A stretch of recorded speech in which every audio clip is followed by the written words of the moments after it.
हथियारों से लड़ी जाने वाली लड़ाई बार बार लड़नी पड़ती है, पर बुद्धि हमेशा बल पर भारी पड़ती है। ऐसे बुद्धि के राजा 21वीं सदी के चाणक्य, हमारे देश के जेम्स बॉन्ड अब काल्पनिक चरित्र नहीं रह गया। असली के जेम्स बॉन्ड अजीत डोवाल, प्रधानमंत्री के बाद कहा जाता है कि दूसरे सबसे शक्तिशाली व्यक्ति हैं। सीधा कैबिनेट मिनिस्टर का दर्जा, पर पीएमओ को सीधा रिपोर्टिंग, बीच में कोई नहीं। कीर्ति चक्र, प्रेसिडेंट पुलिस मेडल। अगर पाकिस्तान इनके नाम से डरता है, क्यों डरता है, क्यों घबराता है, क्यों पाकिस्तान के विदेश मंत्री, रक्षा मंत्री सब इसी की बात करते हैं। ये अजीत डोवाल की स्ट्रैटेजी, ये अजीत डोवाल नहीं होता तो क्या होता, अजीत डोवाल के कारण हो गया ये। डोवाल कौन है अजीत डोवाल, बात करूंगा। आजकल तो फॉर्म में चल रहा हूं, मजा आ रहा है। 2050 मैकडॉनल्ड, गांधी, बंगाल, बिलियनियर्स के ऊपर वीडियो बनाया, और जो पब्लिक स्पीकिंग के 2 वीडियोस बनाए वो नहीं देखे तो जरूर देख लीजिएगा। नमस्कार, मैं Vivek Bindra, founder and CEO बड़ाबिजनेस.com। नीचे एक तो अजीत डोवाल के बारे में आज बात करेंगे खूब कमेंट बॉक्स में, क्या कौन सी स्टोरी उनकी कहानी पसंद आई, कई कहानियां बताने वाला हूं। एक ऐसे जासूस, एक कठोर जिंदगी जीने वाले वो जासूस जिन्होंने पुलिस की जिंदगी, आईपीएस ऑफिसर की, उसकी मलाई खा सकते थे, मलाई मार सकते थे, पर वो कठोर जिंदगी जी। वैसे आने वाले समय में और कौन से वीडियो बनाऊं, टेक्सटाइल इंडस्ट्री, तेंदुलकर का जन्मदिन, फर्नीचर इंडस्ट्री, वेनेजुएला कैसे डूब गया, वेनेजुएला ये देश कैसे खत्म हुआ, बिल गेट, सुंदर पिचाई। चलो शुरुआत से शुरू करते हैं, बात अजीत डोवाल की करते हैं। जिस प्रकार कोरोना से बचने के लिए इम्यूनिटी का होना जरूरी है, उसी प्रकार इंटरनल सिक्योरिटी के लिए अजीत डोवाल बहुत जरूरी है। उत्तराखंड के रहने वाले पौड़ी गढ़वाल के 1945 में आजादी से पहले जन्म हुआ, आजादी से पहले, अभी तक पूरी तरह fresh and active. Indian army officer थे इनके पिता, और अजमेर मिलिट्री स्कूल में इन्होंने पढ़ाई करी। इंडियन पुलिस सर्विस 1968 में इन्होंने आईपीएस के रूप में ज्वाइन किया। कैडर मिला था केरला का, 37 साल की नौकरी में 7 साल पुलिस में रहे, बाकी उसके बाद आईबी, रॉ और क्या क्या किया जासूस बन के। 72 में उस समय चर्चा चल रही थी, नॉर्थ ईस्ट में चल रही थी इंसर्जेंसी, भयंकर आतंकवाद, बहुत परेशानी थी। हर राज्य वहां बोल रहा था मुझको अलग देश बना दो, मुझको अलग देश बना दो। वहां लाल डेंगा मिजोरम में बहुत शक्तिशाली हो चुके थे, लाल डेंगा की ताकत बढ़ चुकी थी, पैरेलल सरकार चला रहे थे। लाल डेंगा, समझना इस कहानी को, नाम आपने सुना होगा, लाल डेंगा का आतंक कितना हुआ करता था उस समय। नॉर्थ ईस्ट में मिजोरम इतना शोर हो गया कि दिल्ली में लोग घबराए थे, और तभी पूछा, वहां पे एक आईबी ऑफिस में मीटिंग बुलाई गई, कौन जाएगा देखने के लिए। सब चुपचाप इधर उधर देख रहे थे, और वहीं अजीत डोवाल अभी शादी करके लौटे थे, हनीमून पर जाने वाले थे, और वो बोले ठीक है मैं जाऊंगा मिजोरम, और मैं मिजोरम में समय लगाऊंगा। ये लाल डेंगा के साथ इन्होंने वहां पहले अंदर घुस गए, अंदर जाके देखा तकलीफें क्या है, इनकी समस्या क्या है, इनकी गोल प्रॉब्लम क्या है। घुस करके तब समझ आया लाल डेंगा के साथ 7 बड़े कमांडर्स थे, उसके 7 जबरदस्त कमांडर थे जो सारा गेम चला रहे थे। यानी कि लाल डेंगा की ताकत, जैसे याद है हातिम ताई में तोते के अंदर ताकत थी, लाल डेंगा की ताकत इन 7 कमांडर्स में थी। ये 7 कमांडर से नीचे नीचे जाके दोस्ती करते थे। इनकी खास बात यही कि दुश्मन के अंदर खेमे में जाके कुछ लोगों को दोस्त बनाए आते थे। अच्छा, दोस्ती इतनी कर ली कि रोज शाम को उनके एक कमांडर को घर बुलाते, और बढ़िया साथ में बैठ के दारू भी पीते, खूब ड्रिंक करते, उनके साथ बढ़िया नॉनवेज उनकी वाइफ खुद बना के खिलाती, और इतनी दोस्ती कर ली और उनको समझाना शुरू कर दिया। सारी इंफॉर्मेशन ले ली कि क्या है ये माल्फ। मिजोरम आर्मी लेफ्ट फ्रंट पर कौन है अजीत डोवाल, जो हर बाल की निकाल दे खाल, वो है अजीत डोवाल। इतना अंदर चले गए कि जा करके उनसे समझाना शुरू किया, एक एक करके दोस्ती करी। बोला ऐसा है ना, मैं तुम्हारे को सारी ताकत दिलाता हूं, भारत सरकार में मेरी चलती है, तुमको स्पेशल कैटेगरी राज्य बना दूंगा। ऐसा कुछ करते हैं कि तुम्हारा यहां पे इलेक्शन करके तुम्ही को यहां मंत्री बना देते हैं, तुम्हारे ऊपर जो क्रिमिनल चार्ज है उस सारे को हटवा देते हैं, और तुम्हारे को नेबरिंग कंट्री के साथ में तुम्हारे लीगल अग्रीमेंट्स बनवा देते हैं। तुम्हारे राज्य में कोई घुसेगा तो उसको पासपोर्ट इलेक्शन कार्ड टाइप चाहिए, यानी कि वो सब सिस्टम भी बनाए रखते हैं। उन्होंने उनको इतना विश्वास दिलाया कि तुम्हें जो जो चाहिए मैं सब दिलाऊंगा, और कोई धन की कमी है तो वो भी दिलाऊंगा, स्पेशल स्टेट होने पे जो पैसा नहीं चाहिए वो भी दिलाऊंगा। और एक एक करके इन्होंने 7 में से 5 आदमी अपने साथ, क्षमा चाहता हूं 6 आदमी अपने साथ कर लिए। लाल डेंगा पड़ गया कमजोर, अब लाल डेंगा की चली नहीं, और वहां पॉलिटिकल पार्टी बनाने के लिए उन्होंने बोला लाल डेंगा अब तू आजा मेरे पास।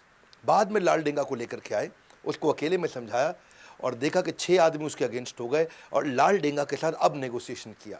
ये नेगोशिएशन करने से पहले सामने वाले की वीकनेस पकड़ते थे, इसीलिए मैंने बोला चाणक्य, क्योंकि ये फ्यूचर के कई महीनों को आज भाप के अपनी स्ट्रैटेजी बनाते थे। इतना कियोस क्रिएट कर देते हैं दुश्मनों के अंदर कि दुश्मन भी इधर उधर देखने लगते हैं, डोवाल का आदमी तो नहीं है ये, कहीं डोवाल का आदमी तो नहीं है। वहीं से उसके बाद सिक्किम भेजा गया इनको, बोला मिजोरम तूने इतना कंट्रोल किया, सिक्किम में हुआ क्या था, वहां के जो राजा थे ना, उसने एक अमेरिकी लड़की से शादी कर ली, और वो CIA एजेंट थी, और वो जो अमेरिकी लड़की CIA एजेंट थी, सिक्किम के राजा से शादी करके अब वो कंट्रोल करने लगी, वो सरकार चला रही। इधर भारत सरकार टेंशन में आ गई कि भैया सीआईए एजेंट मतलब अमेरिका आके कंट्रोल करेगा और उसका चाइना से कहीं रिश्ता ना बनवा दे और चाइना का कहीं कंट्रोल ना बढ़ जाए। अब वहां के राजा जो है सुने नहीं किसी की। अब ये सिक्किम अलग हो गया था भारत से, अभी तक भारत का पूरा हिस्सा बना नहीं। 47 में केवल अधूरे कुछ कॉन्ट्रैक्ट के साथ सिक्किम भारत से जुड़ रहा था, पर पूरी तरह भारत में मिला नहीं। तब ये वहां डोवाल गए, वहां जाके क्या देखा, उधर की local party Sikkim national Congress party, उनको पकड़ लिया इन्होंने और वहां उनसे दोस्ती करी, उनके लीडर्स को अपने साथ रिश्ता उनका जोड़ा और पूरे सिक्किम के अंदर बोला कि तुम्हारे राजा तो तुम्हारे को कुछ मदद नहीं कर रहा है, तुम्हारा राजा तुमसे टैक्स वसूलता है, तुम्हारा सपोर्ट नहीं करता। और वहां राजा के खिलाफ हवा बढ़ानी शुरू कर दी और इस पार्टी को मजबूती देनी शुरू कर दी। बाद में रेफरेंडम भी पास करा दिया, वहां सब लोगों ने भारत के फेवर में वोट भी कर दिया। अच्छा, वहां राजा और इनका प्रधानमंत्री जब ये बना वहां का सिक्किम नेशनल कांग्रेस पार्टी, इनका आपस में झगड़ा करा दिया। मैं बता रहा हूं आपको, बुद्धि बल पे भारी पड़ती है, हथियारों की लड़ाई जिंदगी भर लड़नी पड़ती है। और ये क्या किया, इनका आपस में झगड़ा। अब प्रधानमंत्री और राजा आपस में झगड़ा करें, राजा ने अब अटैक करने की कोशिश करी, प्रधानमंत्री ने यहां पे हमारे देश के प्रधानमंत्री को बोल दिया। तब सिक्किम का प्रधानमंत्री माना जाता था, तो हमारे देश के प्रधानमंत्री को बोला भैया मेरी मदद करो। और देश के हमारे प्रधानमंत्री उस समय तुरंत डोवाल के कहने पर सेना भेज दी और राजा के पूरे महल को कब्जा कर लिया, राजा को कंट्रोल में कर लिया। राजा आए कंट्रोल में, गेम हो गया पूरा चेंज और सिक्किम को पूरे होशो हवास में राजा के वापस देश में मिला लिया। जोश में गोली चलती है और होश में बोली चलती है, ये बोली से काम कर जाते हैं, इनको गोली नहीं चलानी पड़ती है। और वही कारण है आज सिक्किम हमारे देश का हिस्सा क्यों। अजीत डोवाल। कहानी सुनते हैं पाकिस्तान की। ये जो हमारे अजीत डोवाल है ना, ये बहुत बुद्धिमान जासूस थे। इसकी कहानी को जरा समझते हैं, पहले बैकग्राउंड देखते हैं। इंडिया में पोखरण का टेस्ट कर दिया इंदिरा गांधी ने, जैसे बाद में आगे हमारे प्रधानमंत्री वाजपेयी ने किया था। न्यूक्लियर का टेस्ट अपना हो गया, यहाँ पे सफल हुआ। पाकिस्तान को लगनी थी मिर्ची, उनको तकलीफ होनी थी, उन्होंने अपनी तैयारी करनी थी। तो वहां जो डॉक्टर AQ खान उनके साइंटिस्ट थे, उन्होंने चाइना और फ्रांस से मदद ली कि हम भी अपना न्यूक्लियर टेस्ट करेंगे भाई, हम भी अपने न्यूक्लियर वेपन बनाएंगे। फ्रांस को समझ आ गया ये टेक्नोलॉजी के लिए नहीं वेपन के लिए कर रहा, तो फ्रांस हो गया बाहर। चाइना मदद कर रहा था, लेकिन ये डॉक्टर AQ खान की तैयारी पूरी नहीं हुई, तो ये नॉर्थ कोरिया निकल गए। साइंटिस्ट थे ये, नॉर्थ कोरिया गए। नॉर्थ कोरिया अपने किम जोंग यूंग के पिता उस समय, वो भी अपने न्यूक्लियर के चक्कर में पड़े थे। तो दुनिया ने देखा क्या चक्कर है भाई, ये क्यों गया नॉर्थ कोरिया, ये क्यों तैयारी करके। आज सबको लगने लगा इधर जो है मैडम इंदिरा गांधी ने और रॉ और IB का गठन कर दिया और अपनी बढ़िया टीम बना दी कि मैं यहां से लोगों को भेजती हूं चाइना और पाकिस्तान, मेरे अपने स्पाई और मेरा अपना नेटवर्क होना चाहिए जो राइट खबर दे सकें। इधर से अजीत डोवाल को सिलेक्ट किया गया कि अजीत डोवाल एक काम करो, अब तुम मेरे को डायरेक्ट रिपोर्ट कर रहे हो, मैं हूं प्रधानमंत्री और तुमको जाना है, इस समय तुम IB को यहां से लीड करोगे, नेटवर्क बनाओ पाकिस्तान में। काहोटा नाम की जगह थी ये, रावलपिंडी के पास में, जहां पे इनका एक खान रिसर्च सेंटर था, जहां पे इसकी तैयारी चल रही थी। इसकी खबर तो लगी लेकिन ढूंढना मुश्किल हो रहा था। अब ये अंडर कवर एजेंट वहां पहुंच गए पाकिस्तान के अंदर, वहां ढूंढने का खूब प्रयास किया, कुछ मिले नहीं वहां पे। ये काहोटा में भिखारी बन के घूम रहे थे और अपनी पूरी तैयारी कर रहे थे। इधर इंडिया के अंदर उथल पुथल हुई, इंदिरा गांधी इलेक्शन लूज कर गई क्योंकि अपना इमरजेंसी हुआ था। और यहां कौन आ गए, मोरारजी देसाई आ गए। अच्छा, इन्होंने क्या किया, खान रिसर्च सेंटर के बाहर जो साइंटिस्ट आते थे उनको ट्रैक करना शुरू किया। ये साइंटिस्ट आ रहा है जा रहा है, आ रहा है जा रहा है, मिल नहीं पा रहे हैं, पकड़ नहीं पा रहे, समझ नहीं आ रहा क्या करें। तो इनकी जो अपनी पढ़ाई थी, इनको पढ़ाई से समझ में आया कि अगर कोई न्यूक्लियर वेपन पे काम कर रहा है तो उसका जो रेडिएशन है ये उसके शरीर में आ सकता है, उसके शरीर के स्किन का टुकड़ा मिल जाए, बाल का टुकड़ा मिल जाए। तो उन्होंने एक ऐसा नाई ढूंढ लिया, वहाँ ऐसी बार्बर शॉप ढूंढी जहाँ पे साइंटिस्ट जाया करते थे। तो वहाँ जा करके भिखारी बन के वहाँ बाहर बैठ गए और वहाँ बालों के सैंपल उन साइंटिस्ट लोगों के कलेक्ट करने शुरू कर दिए। बहुत बुद्धिमान थे, बहुत बुद्धिमान, लंबी तैयारी करके चले। अगर ये न्यूक्लियर वेपन पे काम कर रहे हैं तो बालों में रेडिएशन आ जाएगा। इन्होंने धीरे धीरे सैंपल कलेक्ट किए और किसी तरह अपने नेटवर्क के थ्रू उसको इंडिया में भेजा। और इंडिया में जब बालों को चेक किया गया तो बहुत भारी मात्रा में रेडिएशन भी मिल गया। अब समझ आ गया कि यहीं पे पाकिस्तान काम कर रहा है, यहीं तैयारी हो रही है। तो इन्होंने जो है सोचा कि अब क्या किया जाए, इसको कैसे तबाह करें, इसे कैसे खत्म करें। ये सोचा कि भाई अब दोबारा झगड़ा किया इनके साथ में तो अमेरिका पाकिस्तान की मदद कर देगा। तो अगर मैं इस समय अपने प्रधानमंत्री को समझाऊं उनको अटैक करें, हमारे प्रधानमंत्री मानेंगे नहीं। तो उन्होंने एक इंटेलिजेंट तरीका निकाला। इन्होंने सोचा कि मोसाद को पकड़ता हूं मैं। तो इजराइल की जो अपनी इंटेलिजेंस एजेंसी मोसाद को उन्होंने बोला, देखो भाई मेरी बात समझो आप, ये जैसे तुमने इराक को तबाह किया, ये मुसलमान देश है, अगर इसने बना लिया न्यूक्लियर वेपन सबसे पहले तुम उड़ जाओगे, तुम खत्म हो जाओगे। इसलिए एक काम करते हैं, मैं तुमको सब बताऊंगा कहां पे करना, तुम आके इसको उड़ा दो। तो अजीत डोभाल इंटेलिजेंट थे, बोले इंडिया को लड़ना भी नहीं पड़ेगा और मैं इजराइल और पाकिस्तान का आपस में झगड़ा करा दूंगा, मेरा काम भी बन जाएगा और यहाँ कोई न्यूक्लियर टेस्ट होगा भी नहीं। तो और मोसाद मान भी गए। ये इतना बढ़िया कन्विंस करते थे, पता नहीं बुद्धादित्य योग है इनके पास, कौन सा योग है, ऐसे एस्ट्रोलॉजिकल योग है, ये जिसके पास जाए उसको कन्विंस कराया करते थे।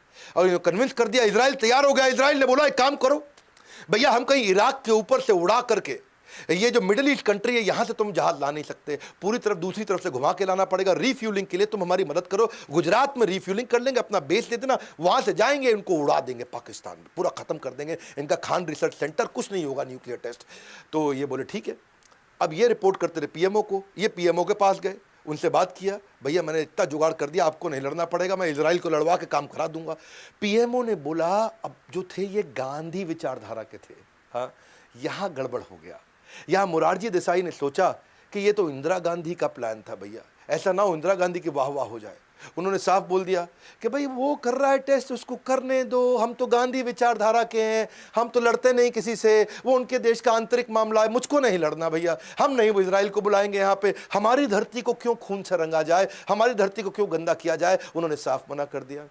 अब वहाँ मना कर दिया तो ये बड़े परेशान हो गए, क्या कर रहे हैं, इतना मुश्किल से बाल वाल निकाल के सब जुगाड़ करके इजराइल को समझा के कराया, लेकिन ये हार कहाँ मानने वाले थे।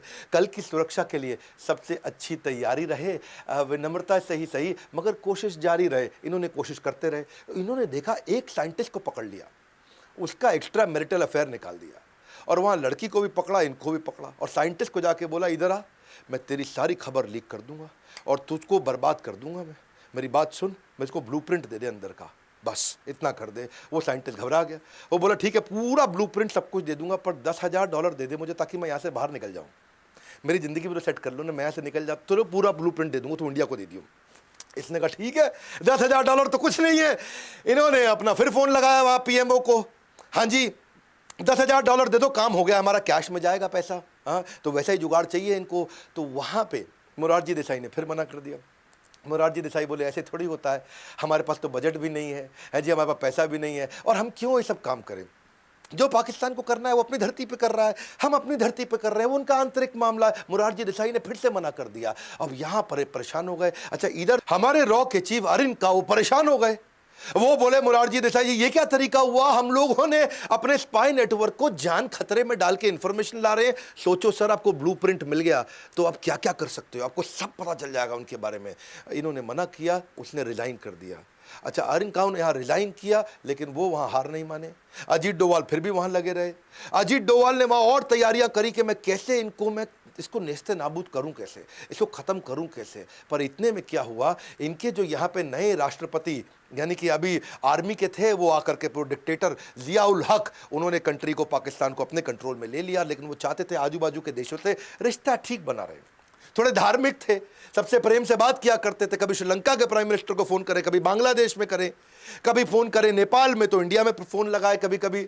अच्छा यहाँ पे जब मोरारजी देसाई से बात किया, मोरारजी देसाई अपने शाम को अपनी अलग आनंद में जीवन जी रहे थे, और वहाँ मोरारजी देसाई फ़ोन पे बात करते वक्त उन्होंने इनको बोल दिया, तुम क्या समझ रहे हो जिया उल हक, हमने कच्ची गोलियाँ नहीं खेली, हमें सब पता है तुम कहोटा में क्या कर रहे हो।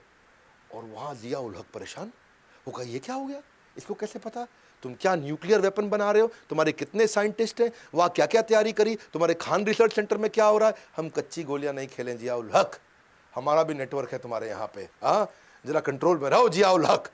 जिया उल हक परेशान। ये हमारे देश के या दुनिया के किसी भी देश के प्रधानमंत्री के द्वारा की गई लगभग सबसे बड़ी गलती थी। और यहाँ जिया उल हक ने क्या किया, ये बहुत गुस्से में आ गए, वापस आए। सोचो इतना कॉन्फिडेंशियल प्रोग्राम किसी को नहीं पता दुनिया में हम कर रहे हैं, और यहाँ इनके प्रधानमंत्री को पता है। इन्होंने ढूंढ ढूंढ के हमारे नेटवर्क के आईबी के एजेंट्स, ढूंढ ढूंढ के हमारे रॉ के एजेंट्स को पकड़ पकड़ के निकाल के मारा, और कईयों को मारा, और सब बेचारे मार दिए गए, पूरा नेटवर्क वहाँ नेस्ते नाबूद हो गया, सब खत्म हो गया। और लेकिन अजीत डोभाल चुपचाप वहाँ से निकल के भाग आए, वो इंडिया आ गए। इतना तो तबाह इनको कर दिया था कि उन्होंने इनका न्यूक्लियर टेस्ट 15 साल डिले करा दिया। अमृतसर स्वर्ण मंदिर की कहानी है अगली, जिसमें रिक्शा वाला बन के इन्होंने आतंकवादियों को खत्म कराया। लेकिन उससे पहले समझो कि जासूस की जिंदगी होती कैसे है। ये एक्सट्रीम लोनलीनेस की जिंदगी है, ये अकेलेपन की है, हाई रिस्क की है। पत्नी को नहीं पता तू है कहाँ पे, किसी को नहीं पता, और अगर सब ठीक चल रहा हो ना, जीत रहे हो, तो कॉन्फिडेंस बना रहता है। लेकिन भाई साहब जब बिल्कुल अकेले पड़ जाओ और सब खराब हो रहा और सारे प्लान बर्बाद हो रहे हो और आपको पता है किसी भी समय मारे जा सकते हो, उसके बावजूद इतना करेज रखना, ये थे अजीत डोभाल। अगली कहानी स्वर्ण मंदिर अमृतसर की। एक जासूस की सबसे बड़ी ताकत उसका आत्मविश्वास होता है, और वहां स्वर्ण मंदिर, वहां भिंडरेवाला, इन लोगों ने कब्जा कर रखा था पूरे स्वर्ण मंदिर को। 1984 में जब ऑपरेशन ब्लू स्टार हुआ था तो कई लोग मारे गए थे, पूरा स्वर्ण मंदिर भी टूट गया था, तो लोगों को बहुत बुरा लगा, स्वयं इंदिरा गांधी को भी बुरा लगा था। नहीं चाहते थे कि गुरुद्वारे का नुकसान हो, पर नुकसान बहुत हो चुका था, सिख लोग बहुत नाराज हो चुके थे। लेकिन इस दफा जो खालिस्तान की डिमांड के लिए कई आतंकवादियों ने स्वर्ण मंदिर को कब्जे में ले लिया, उसको छुड़वाना था। और कैसे किया जाए? केपीएस गिल उस समय इंस्पेक्टर जनरल हुआ करते थे, हेड ऑफ द पुलिस थे उस समय पूरे पंजाब के। ये वहां पहुंचे अजीत डोभाल। अजीत डोभाल बन गया वहां रिक्शा वाला, और रिक्शा वाला बन के आजू बाजू इधर उधर स्वर्ण मंदिर के आसपास घूमने लगे। अच्छा, ये वहां पंजाबी थे नहीं तो पकड़ में आ रहे थे। वहां पे जितने खालिस्तानी आतंकवादी, वो समझ रहे थे कि ये आदमी लोकल नहीं लग रहा है, लेकिन ये इतना एक्सपर्ट बन के वहां रिक्शे में घूम रहे थे, लेकिन शायद ये चाहते थे कि मैं उनकी नजर में आ जाऊं, और आ गए नजर में। और वहां जितने आतंकवादी, उनमें 4 लोग आए और उसको पकड़ लिया। ये इधर आ, कौन है तू? ए कित्थों आया है तू? तो सानू पंजाबी लगदा नहीं है, आजा आजा आजा। उनको ले गए साथ में, पंजाबी नहीं लग रहा, तू कौन है? अच्छा, अब ये पकड़े गए वहां। अब परेशान मैं करूं तो क्या करूं? तो इन्होंने उनको समझाया कि मैं आईएसआई का एजेंट हूं और मैं तुम्हारे लिए आया हूं, मुझे पाकिस्तान से भेजा गया तुम्हारी मदद करने के लिए, खालिस्तान बनाने के लिए। वो माने नहीं। ए तू नौटंकी कर रहा है, हाँ झूठ बोल रहा है, ए मारो उसको, कौन है ये? लेकिन उनको उस समय तक इतनी उर्दू सीख चुके थे, इतनी मस्जिद में आना जाना इतना कर चुके थे, इतनी औलिया की मज़ार देख चुके थे, इतना रिश्ते में उनके साथ पाकिस्तान में घुस चुके थे कि इनके लिए आसान था। इन्होंने उनको कन्विंस कर दिया, और इतना कॉन्फिडेंस से कन्विंस किया कि वहाँ आतंकवादी कन्विंस हो गए, नहीं नहीं नहीं, ये तो आईएसआई ने भेजा है, वो पैसे आएंगे, वो आर्म्स आएंगे, एम्यूनेशन आएंगे। ये खुश हो गए। वो उनको डोभाल को अंदर ले आए।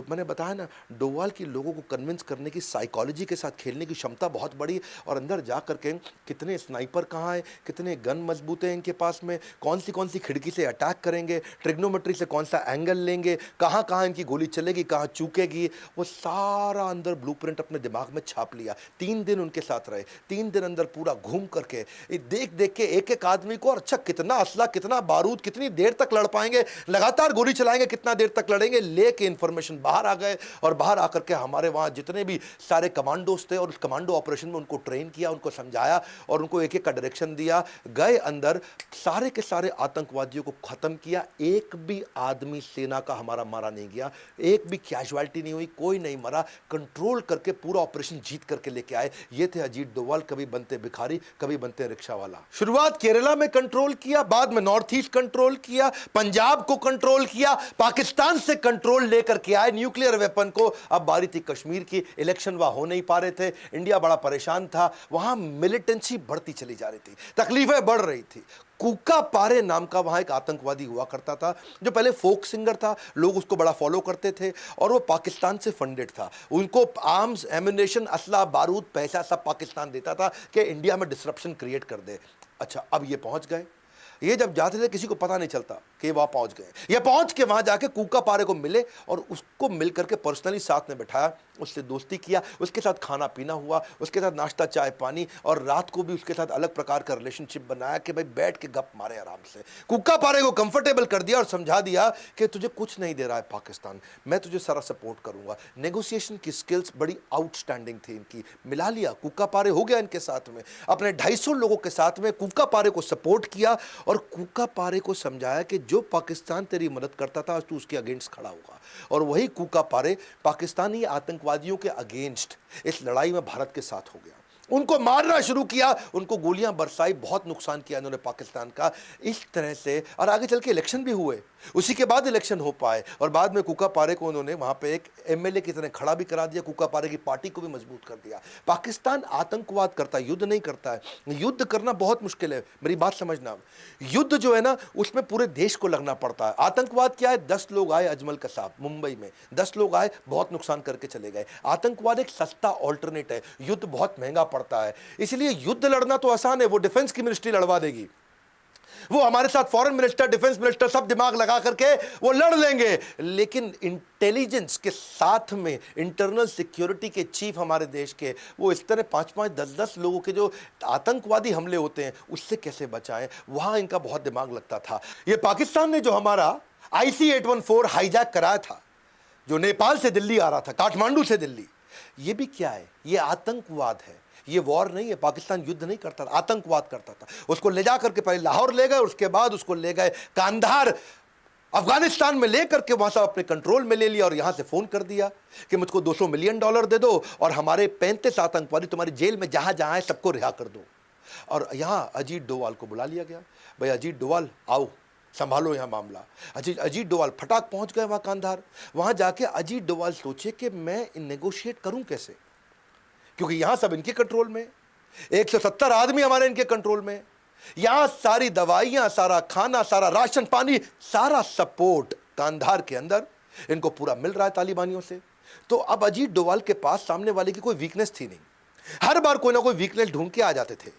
फिर इनको ने देखा कि इनको सपोर्ट करता कौन है, इनको सब देख कौन रहा है, इतनी ताकत कौन दे रहा है, तो समझ में आया ISI जो पाकिस्तान की इंटेलिजेंस एजेंसी है वही सपोर्ट कर रही है, उनके सपोर्ट से कर रहे हैं। तो उन्होंने कहा कि मैं ऐसा करता हूं, इनकी इंटेलिजेंस एजेंसी को कंफ्यूज करता हूं। बात को समझना भैया, इन्होंने यहां से कुछ ऐसी एक्टिविटी शुरू कर दी जो ISI देख सके, जिससे ISI कंफ्यूज हो जाए। इन्होंने जो जो आतंकवादी की लिस्ट थी उनके बारे में रिसर्च एक्टिवेट कर दी। इन्होंने तुरंत इजराइल फोन लगाया, इजराइल की इंटेलिजेंस एजेंसी से बातचीत शुरू कर दी, रशिया की इंटेलिजेंस एजेंसी से बात करी, US में जगह जगह बातचीत शुरू कर दी। और यहां पे कंफ्यूज हो रहे ISI वाले, बोले कर क्या रहा है अजीत डोवाल? अच्छा, आतंकवादियों को बोला बात करो, उससे बात करो। बोलो कहां है $200 मिलियन मांगो इससे। ये अजीत डोवाल को बोले पैसे दे दो, 35 आतंकवादी दे दो, तभी हवाई जहाज छोड़ेंगे। अजीत डोवाल बोले दे रहे हैं, थोड़ा समय दो, पैसे की तैयारी कर रहे हैं, इतने आतंकवादी लेके आने, उसकी तैयारी कर रहे हैं, थोड़ा समय दो, समय दो। अजीत डोवाल समय मांगते जा रहे थे और यहां से वो चाहते थे कि ISI को कंफ्यूज करते जाऊं, ISI उनको इंस्ट्रक्शन देता जाएगा। इसको बोलते हैं चाणक्य पंडित। इन्होंने ISI को इतना कंफ्यूज करा दिया कि इन्होंने दुनिया भर में बातचीत शुरू कर दी और ISI को लगा अजीत डोवाल कोई लंबी चौड़ी तैयारी कर रहा है भैया, ऐसा ना हो कोई इजराइल से अटैक करवा दे, ऐसा ना हो कि पीछे रशिया का झगड़ा हुआ करता था इनके साथ अफगानिस्तान में, यहां से अटैक करा दे, कहीं US से कुछ करा दे।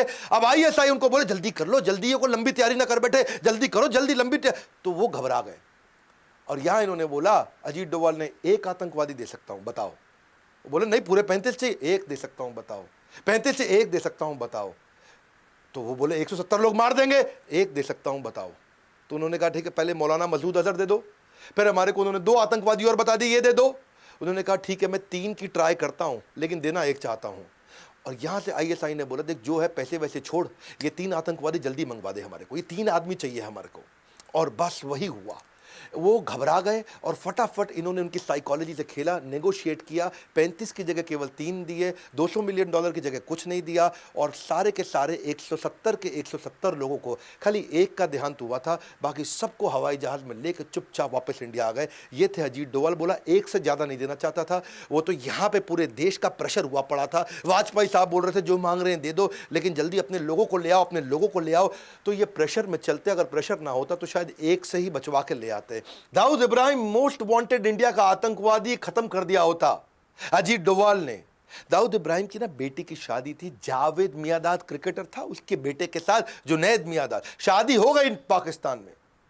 पाकिस्तान शुरू से मना कर रहा है दाऊद इब्राहिम हमारे यहां नहीं है, हमारी जमीन पे नहीं रहता। इंडिया मांग रहा है पाकिस्तान से, पाकिस्तान कहता है ही नहीं यहां। इंडियन इंटेलिजेंस को जब पता चला तो पाकिस्तान को भी वहां समझ रहा था, उसने कहा भाई तुम रिसेप्शन यहां नहीं करोगे, यहां से निकल लो, तुम चले जाओ ग्रैंड हयात होटल के अंदर, दुबई में रिसेप्शन इनकी फिक्स हो गई, वलीमा बोलते हैं शायद इसको। और वो जब इनको पता चला अजीत डोवाल को, बोले सीधा मौका है, पहली बार इंडिया को पता है दाऊद इब्राहिम कितने बजे, कहां, कैसे, किस गली में मिलेगा, ठा गेम ओवर करेंगे। अजीत डोवाल ने अपने यहां गवर्नमेंट को समझा दिया हम कुछ नहीं करेंगे, ऐसा करते हैं, इसमें छोटा राजन के शार्प शूटर उठाते, नेपाल से इनकी पुरानी दुश्मनी है और दुश्मन को दुश्मन से बढ़वाते, हमारा काम अपने आप हो जाएगा। छोटा राजन के 2 शार्प शूटर ये काठमांडू के रास्ते दिल्ली ले आए और दिल्ली लाके एक 5 स्टार होटल में उनको ट्रेन कर रहे थे। हाँ, क्योंकि इनका जो झगड़ा है पुराना झगड़ा था, ये 90s का झगड़ा था, हिंदू डॉन मुस्लिम डॉन, और उस झगड़े को ये भुनाना चाहते थे। और अब इतनी बढ़िया ट्रेनिंग चल रही थी, लेकिन ऐसा मीडिया में सुनने में आता है कि आज भी मुंबई पुलिस में कुछ लोग हैं जिनको दाऊद से शायद तनख्वाह मिलती हो, और वही खबर फैल गई। कमिश्नर ऑफ मुंबई पुलिस तुरंत दिल्ली पहुंच गया और जाकर के उन्होंने रोक दिया उनको, बोला अजीत डोवाल आप नहीं कुछ कर सकते इसमें, मेरे को ये दोनों आतंकवादी चाहिए, मैं इनको ढूंढ रहा था, ये नेपाल से दिल्ली आ गए, अब मैं इनको ले जा रहा हूं। अजीत डोवाल ने समझाया अरे हम बड़े मिशन पे लगे हैं भाई, ये दाऊद को रुक जाओ नहीं। अजीत डोवाल उस समय रिटायर हो चुके थे और कमिश्नर उस समय स्टैंडिंग कमिश्नर थे, और वो उस दोनों को लेकर के वो नेपाली आतंकवादियों को या समझो छोटा राजन के दोनों शार्प शूटर्स को लेके, अगर वो मुंबई पुलिस इस समय हस्तक्षेप नहीं करती तो दाऊद आज इस दुनिया में नहीं होता। अजीत डोवाल इंटेलिजेंट ऐसे हैं, साहस ऐसा है कि बड़ों बड़ों को चकनाचूर कर दे। आईएसआईएस ने इराक को ऑक्यूपाई किया था, अगली कहानी सुनो। और उस समय आपको याद होगा कि तिरकित के अस्पताल में वहां हमारी कई नर्सेस थी, और वो 46 इंडियन नर्सेस थी जिनको वहां कैप्चर कर लिया। आईएसआईएस उनको छोड़ना नहीं चाहता था, वो उनके कब्जे में आ चुका था। अजीत डोवाल चुपचाप, जिस दिन ये पता चला 2 दिन के अंदर इराक पहुंच गए, और इराक के अंदर किसी को नहीं मालूम, इंडिया में नहीं मालूम किसी को अजीत डोवाल इराक में नहीं मालूम अजीत डोवाल इराक में है। 48 घंटे लगे अजीत डोवाल को आईएसआईएस को समझाने में कि मेरे को सारी 46 नर्सेस चाहिए तुरंत। 48 घंटे के अंदर, दुनिया में आज तक किसी को नहीं मालूम अजीत डोवाल उनसे क्या बोल के आए। आईएसआईएस जो अमेरिका की नहीं सुनता, रशिया की नहीं सुनता, किसी की नहीं सुनता, वो अजीत डोवाल की सुन लिया। 48 घंटे के अंदर सारी 46 नर्सेस को एकदम सुरक्षित वापस इंडिया में ले आए। ऐसे आदमी, पुलवामा में अटैक हुआ, उससे पहले अटैक हुआ, यही तो मास्टरमाइंड है हमारे सर्जिकल स्ट्राइक के। इंडिया, ये तो आपको पता ना, चीप तरीके से पाकिस्तान अटैक करता, वॉर तो करता नहीं सामने आकर के, आतंकवाद करता, आतंकवाद सस्ता पड़ता है उनको। 18 सोल्जर हमारे शहीद हुए थे, कहाँ पे, ये उरी में। और उरी में जब ऐसा हुआ पूरे देश को गुस्सा था, इन्होंने तुरंत एनएसए की टीम बुला करके और मिलिट्री की हाई लेवल मीटिंग बुला करके, फना होने की इजाज़त ली नहीं जाती है, वतन से मोहब्बत पूछ के की नहीं जाती है। उन्होंने ब्लूप्रिंट तैयार किया, पूरी तैयारी कर ली, एक एक्सीलेंट अंडरस्टैंडिंग पीएम के साथ इनकी पहले से है, पीएम से इन्होंने अप्रूवल ले लिया, आइडियोलॉजी दोनों की मिलती जुलती है, आगे बढ़े और जाकर के तुरंत 11वें दिन के अंदर वहां जाके अटैक करके आए। 11वें दिन में एलओसी में घुसे, 3 किलोमीटर अंदर गए, लॉन्च पैड खत्म किए, 2 पाकिस्तानी सोल्जर्स को भी मारा, इनके 38 टेररिस्ट भी खत्म किए, इंडिया की एक भी कैजुअलिटी नहीं थी। ऐसे ये स्ट्राइक भी किया 2019 में, अभी रिसेंटली इन्होंने पुलवामा में अटैक किया। पिछली बार ये 11वें दिन पहुंचे, इस बार 12वें दिन पहुंचे, इंडियन एयरफोर्स लेकर के एलओसी को डिस्ट्रॉय करके उनकी मिलिट्री कैंप के अंदर घुस के, और वहां जाकर के इंडियन, अच्छा जब ये लोग वापस आने लगे तो पाकिस्तान ने कुछ फॉलो करना शुरू किया। जब फॉलो किया तो उनको खदेड़ने के लिए वापस अभिनंदन गए, अभिनंदन वहीं रह गए, और जब अभिनंदन वहीं रह गए, ये इंडिया में बहुत खबर हो गई थी, दुनिया में खबर हो गई। डोवाल को टाइम नहीं लगा, 2 दिन लगे, केवल 2 दिन के अंदर यूएस एम्बेसी के थ्रू और डायरेक्ट मैसेज इतना मजबूती से पहुंचा।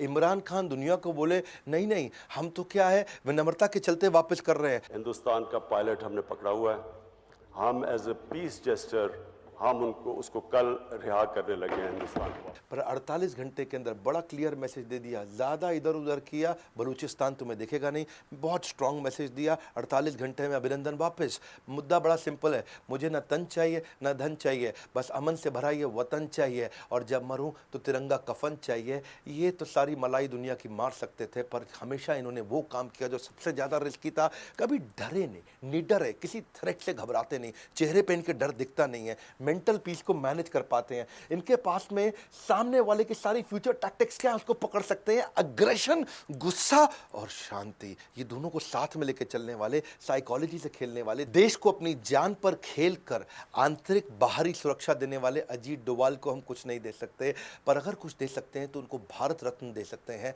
उनको आज तक पद्मश्री, पद्म भूषण, पद्म विभूषण क्यों नहीं मिला है? क्या लगता है, क्या ये भारत रत्न के असली हकदार नहीं, क्योंकि ऐसे रत्न बार बार जन्म नहीं लेते?